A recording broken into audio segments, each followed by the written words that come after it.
તો લોકસભાની ચૂંટણીને એક મહિનાથી પણ ઓછો સમય બાકી છે। ઉમેદવારોની પસંદગી થઈ ગઈ છે, પ્રચાર પ્રસાર પણ જોરશોરથી ચાલી રહ્યો છે, પરંતુ કયા મુદ્દા એવા છે જે મતદારોને અસર કરે છે? શું એ મુદ્દો વિકાસનો છે? શું રામ મંદિરનો એ મુદ્દો છે કે પછી મોંઘવારી દેશનો સૌથી મોટો મુદ્દો છે? આ તમામ સવાલો સાથે TV9ની ટીમ અમદાવાદના ઘોડાસર વિસ્તારમાં પહોંચી અને સોસાયટીના રહીશો સાથે ખાસ વાત કરી। લોકસભાની ચૂંટણીને હવે ગણતરીના દિવસો બાકી છે, ત્યારે મતદારોનો આ વખતે મિજાજ કેવો છે? કયા મુદ્દા છે જે આ વખતે મતદારોને સૌથી વધુ અસર કરશે? તે જાણવા માટે આજે આપણે અમદાવાદની જ એક સોસાયટીમાં આવ્યા છીએ અને આ તમામ જે રહીશો છે તે રહીશો સાથે આજે આપણે વાત કરવાનો પ્રયાસ કરીશું અને જાણીશું કે આ વખતની ચૂંટણીમાં તે લોકો કયા મુદ્દાને ધ્યાનમાં રાખીને વોટ આપશે। આપણે શરૂઆત કરીએ। આપનું નામ? બલવંતભાઈ બેલારાણી।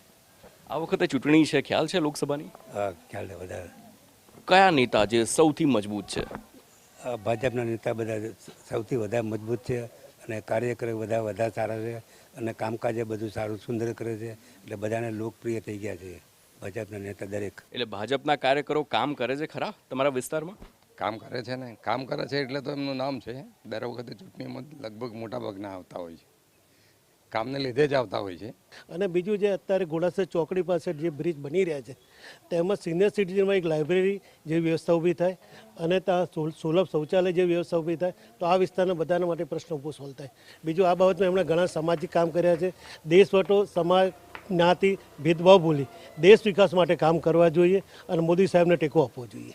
શું લાગે છે આ વખતે લોકસભાની ચૂંટણી છે, કયો મુદ્દો જે આખા દેશ માટે સૌથી વધારે અગત્યનો? અગત્યનો તો વિકાસ ઘણો થયો છે। સારી દુનિયામાં આડી ઇન્ડિયાનું નામ આગળ આવી ગયું છે।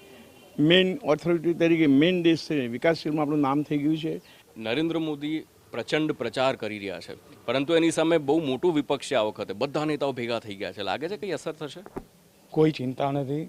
જે બધા વિપક્ષોમાં છે બધા ટોટલી ભ્રષ્ટાચારથી અંદર સમાયેલા છે। ભ્રષ્ટાચારથી એ લોકો વિપક્ષો એમને પોતાને અળગા કરવા માટે એ કરી રહ્યા છે, જ્યારે મોદીજી દેશને ભ્રષ્ટાચાર મુક્ત કરવા જઈ રહ્યા છે। ઈડી સીબીઆઈ કોઈ ખોટી એ નથી કરે, એમને પુરવાર કરેલું છે કે આ લોકો એ કરેલું છે।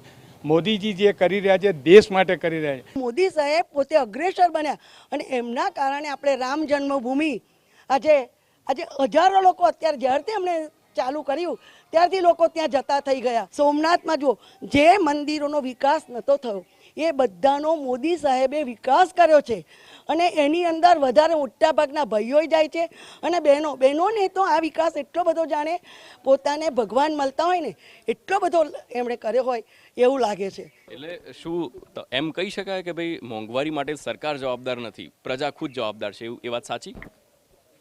મોંઘવારી માટે સરકાર જ જવાબદાર કહેવાય। આમ જનતાને જે જીવન જરૂરિયાત ચીજવસ્તુઓ છે એ આ સરકારમાં નથી મળતી।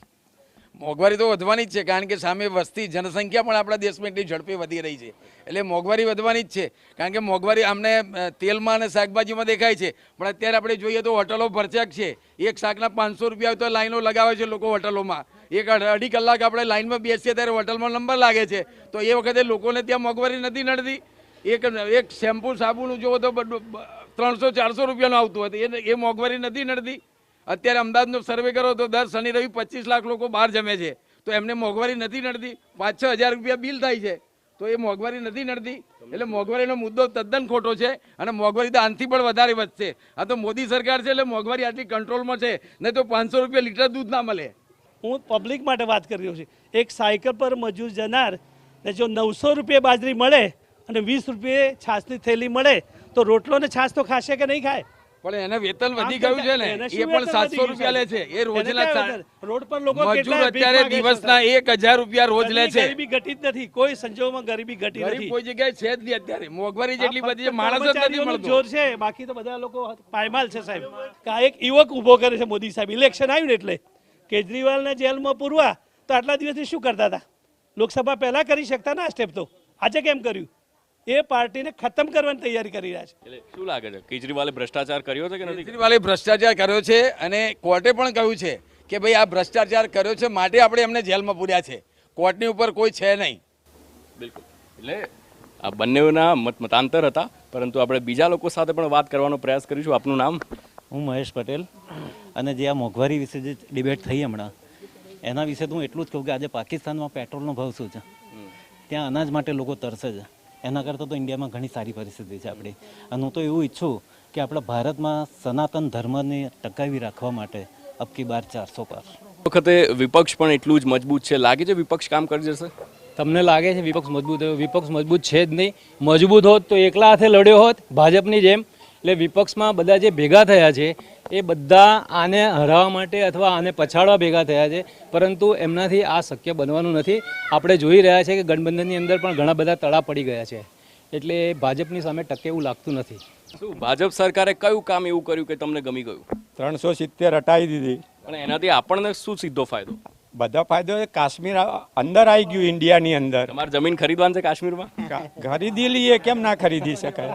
આપણે ખરીદાય, કેમ ના ખરીદાય? પહેલાં તો જઈ શકતા નહોતા, લોકોમાં ડર રહેતો હતો, એ ડર સમાપ્ત થઈ ગયો અને આજે કોઈ પણ માણસ ત્યાં જઈ શકે છે, આરામથી ફરે છે, ત્યાંના લોકો એ ખુશ છે.